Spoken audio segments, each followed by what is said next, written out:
Hello and नमस्ते everyone, I am Neha. तो इस वीडियो में हम जानेंगे कि बेल एक नॉन बेलेबल ऑफेंस में कहाँ ली जा सकती है, कौन सा एक्ट है, कौन सा प्रोविजन है और उसके अंदर की कुछ इंपॉर्टेंट बातें जानेंगे।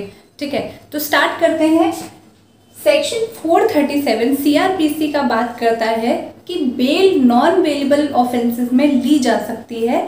ठीक है, बट ये एक तरीके से कोर्ट की डिस्क्रिशन होती है और ये एक अक्यूज्ड का मैटर ऑफ राइट नहीं बोल सकते। ठीक है, जैसे हमने पहले भी बात की थी कि बेल अगर एक बेलेबल ऑफेंस में, अब ये जानने के लिए आप मेरी लास्ट वीडियो खोल सकते हैं। ठीक है, तो बेल एक बेलेबल ऑफेंस में अगर कोई लेना चाहता है तो वो एक हद तक मैटर ऑफ राइट होता है, बट यहाँ पे ये कोर्ट की डिस्क्रिशन आ जाती है बहुत हद तक। ठीक है, तो बात करते हैं, कोई भी अक्यूज्ड या सस्पेक्ट है, मतलब कि अगर किसी पे इल्ज़ाम है कि उसने नॉन बेलेबल ऑफेंस कमिट किया, ठीक है, और पुलिस क्या करती है, क्योंकि नॉन बेलेबल ऑफेंसेस में हमने समझा था कि पुलिस के पास पावर आ जाती है कि बिना वारंट के किसी को भी अरेस्ट कर सकता है या डिटेन कर सकता है। ठीक है, तो कोई भी अगर ऐसा मसला है जिसमें किसी व्यक्ति पे इल्ज़ाम है, अक्यूज्ड है या सस्पेक्ट है किसी नॉन बेलेबल ऑफेंस को कमिट करने के लिए,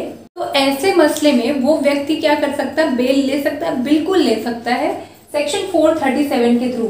अब यहाँ पे पावर किसके पास दी है, यहाँ पावर दी है किसके पास, मजिस्ट्रेट के पास। किस तरह के मजिस्ट्रेट के पास, या तो जुडिशियल मजिस्ट्रेट के पास या फिर चीफ जुडिशियल मजिस्ट्रेट के पास। प्रोविजन के अंदर एक बात की गई है कि जो पावर है किसके पास होगी, अदर देन हाई कोर्ट या कोर्ट ऑफ सेशन। मतलब हाई कोर्ट और कोर्ट ऑफ सेशन का यहाँ रोल ना होके किसका रोल होगा, सीजेएम या जेएम का। लेकिन इसमें एक इम्पॉर्टेंट एस्पेक्ट आ जाता है, वो क्या है कि कुछ मसले हैं, कुछ मैटर्स हैं जिसमें जो है कोर्ट चाहे तो उस इंसान को रिलीज ना करे। ठीक है, वो कौन से मैटर्स हैं। पहली चीज, जहाँ पे एक इंसान गिल्टी है किस ऑफेंस के लिए, जहाँ पे उस ऑफेंस की पनिशमेंट दी गई है डेथ या लाइफ इम्प्रिजनमेंट, या फिर प्रीवियसली कॉन्विक्टेड है, मतलब उसे पहले सजा हो चुकी है किस मैटर में, या फिर डेथ के ऑफेंस में, या फिर कोई ऐसा ऑफेंस जहां लाइफ इम्प्रिजनमेंट की सजा है, या फिर 7 या 7 से ज़्यादा साल तक की सजा है। ठीक है, तो ऐसे मैटर में वो क्या कर चुका है, सजा काट चुका है अगर इनमें से कोई भी, तो उस केस में कोर्ट चाहे तो उसे रिलीज ना करे बेल पे। ठीक है, अब एक और बात आ जाती है क्या, कि अगर वो कॉन्विक्टेड है, मतलब पहले उसे सजा हो चुकी है किसी ऐसे मसले में जहाँ यह 3 या 3 से ज़्यादा साल तक की सजा है, जिसमें वो 2 या 2 से ज़्यादा बार सजा काट चुका है। ठीक है, तो ऐसे मसले में ये जो कोर्ट, ऐसे मसले में कोर्ट चाहे तो उसे रिलीज ना करे। ठीक है, ये हो गई एक बात। अब इसमें एक इम्पॉर्टेंट एस्पेक्ट आ जाता है कि एक्सेप्शन।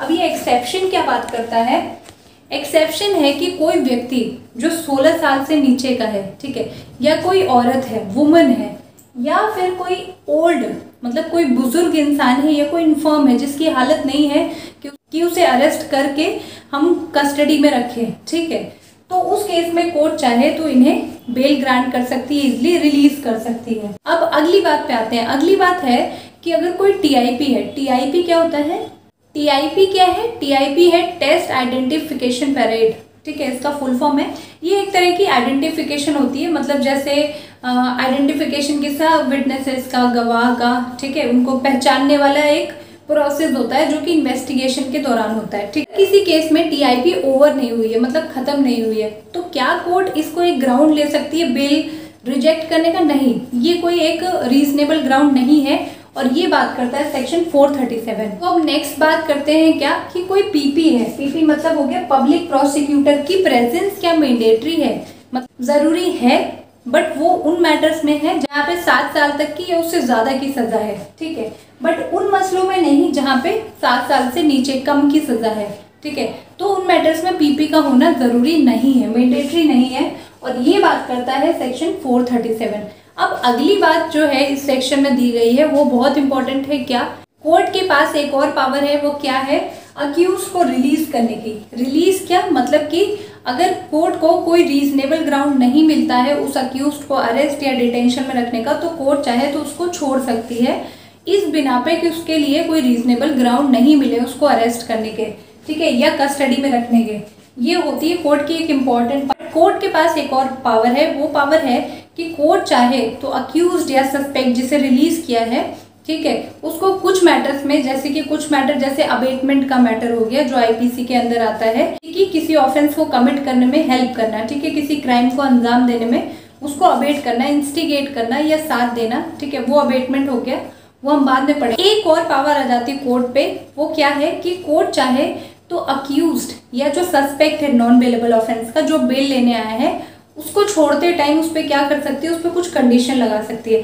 अब ये कंडीशन किस तरह की है, ठीक है, वो ये है कि अगर जब भी आपको कोर्ट में बुलाया जाए तब आपको आना पड़ेगा, आप किसी भी साक्ष्य के साथ या एविडेंसेस के साथ छेड़छाड़ नहीं करोगे बाहर जाके, या फिर आप किसी विटनेसेस को या किसी गवाह को आप धमकाओगे नहीं या इन्फ्लुएंस करने की कोशिश नहीं करोगे, या फिर आप सिमिलर काइंड का ऑफेंस नहीं कमिट करोगे। तो ये 2-4 बातें जो हैं इस सेक्शन में बताई गई हैं, बट इसके अलावा भी ये एग्जॉस्टिव लिस्ट नहीं है। कोर्ट चाहे तो और भी कंडीशंस फैक्ट्स एंड सर्कमस्टांसेस को देखते हुए लगा सकती है उस अक्यूज्ड को रिलीज करते टाइम, ठीक है। आई होप आपको समझ आ रहा है। अगर कोर्ट ऐसे मैटर्स में किसी सस्पेक्ट को छोड़ रही है या अक्यूज्ड को छोड़ रही है, तो कोर्ट की ड्यूटी बनती है कि उसको छोड़ने के जो रीजनिंग है, ठीक है, उसकी रीजनिंग को वो नोट डाउन करे, जिसे एक स्पीकिंग ऑर्डर भी कहा जाता है, कि ग्राउंड्स क्या थे जिसके बिना पे उसे छोड़ा गया। इस लॉ में जो सबसे इंपॉर्टेंट इसका ट्विस्ट है वो क्या है, कैंसिलेशन ऑफ बेल, ठीक है। यहाँ तो हमने पढ़ लिया कि बेल कैसे हो रही है, क्या क्या मसले हैं जिसमें बेल मिल सकती है, बेल नहीं मिल सकती है। अब ये सबसे अलग सी बात आ जाती है, ये क्या है, कैंसिलेशन ऑफ बेल, मतलब कैंसिलेशन उन केसेस में जहाँ पे अक्यूज, वो मैटर्स जिसमें अक्यूज को रिलीज कर दिया गया है, ठीक है। अब रिलीज कर दिया तो कोर्ट क्या कर सकती है, कोर्ट चाहे तो कुछ ग्राउंड्स पे उसको क्या कर सकती है, अपनी पूरी तरीके से अपनी डिस्क्रिप्शन पे, अपने सेटिस्फैक्शन पे उसे चाहे तो फिर से अरेस्ट करवा सकती है या डिटेंशन के ऑर्डर दे सकती है। बट वो किस तरह के ग्राउंड हो सकते हैं, वो फॉर एग्जांपल ऐसा हो सकता है कि जो उस पर हमने बात की थी कंडीशंस की, तो कोई कंडीशन लगाई गई, उसने कंडीशन को क्या कर दिया, ब्रीच कर दिया, ठीक है, ही जम्प द बेल, ठीक है, उसने जो भी कंडीशन कोर्ट ने लगाई थी उसने एविडेंसेस के साथ छेड़छाड़ कर दी या कुछ कर दिया, इस तरह की चीज़ें अगर उसने की केस से रिलेटेड, तो चाहे तो फिर से अरेस्ट के ऑर्डर दे सकती है, ठीक है, और उसकी बेल को रद्द कर सकती है। ये कोर्ट के पास पावर है कैंसिलेशन ऑफ बेल, जो कि दिया हुआ है धारा 437 के क्लॉज 5 में, सेक्शन 437 के क्लॉज 5 में ये बात दी गई है, cancellation of bail and bail किस मैटर में, नॉन बेलेबल ऑफेंस में, ठीक है। अब अगली बात आती है कि जो कंक्लूजन होता है, जो ऐसा मैटर है तो कितने टाइम में ख़त्म करना है, उसका एक टाइम पीरियड दिया कि 60 दिन। अगर वो 60 दिन में ख़त्म नहीं होता ये ट्रायल पूरा, तो कोर्ट चाहे तो अपनी डिस्क्रिप्शन पे, अपने सेटिस्फैक्शन पे अक्यूज को रिलीज भी कर सकती है। तो ये थी सेक्शन 437 की सबसे मेजर इंपॉर्टेंट बातें। आई होप आपको ये वीडियो पसंद आई होगी। लाइक करें, सब्सक्राइब करें। Thank you so much.